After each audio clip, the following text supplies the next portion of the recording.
Hi friends, அடுத்து நாங்கள் எங்கே போகணும்னா எடுக்கன் கேவ்ஸ். நானும் நினச்சேன் கொஞ்சம் படிக்கிறது தான் இருக்கும்ட்டு, ஆனால் பார்த்தா போக போக போய்கிட்டே இருக்கு. நான் ஏறிட்டேனே போக போக.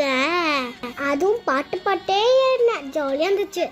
அதுவும் என்ன பாட்டுனா கொகன் சொன்னாலே என்ன பாட்டு ஞாபகம் வரும்? அந்த கண்மணி அன்போடு காதலன் தான். வாங்க பாடுவோம். கண்மணி அன்போடு காதலன். இந்த பிளேஸ் வயநாடு டிஸ்ட்ரிக்டில் இருக்க கல்பேட்டா ஊர்லேருந்து 23 கிலோமீட்டர் டிஸ்டன்ஸில் இருக்குது. ஹிஸ்டாரிக்கல் லவர்ஸாக இருந்தால் இந்த இடம் விசிட் பண்ணுறதுக்கு சூப்பராகவும் நல்லா என்ஜாயும் பண்ணலாம். நாங்கள் தான் மூச்சு வாங்க ஏற ஆனால் ரிஃபாயா முதல்லையே ஃபஸ்ட்டாக ஏறி நின்றுட்டா.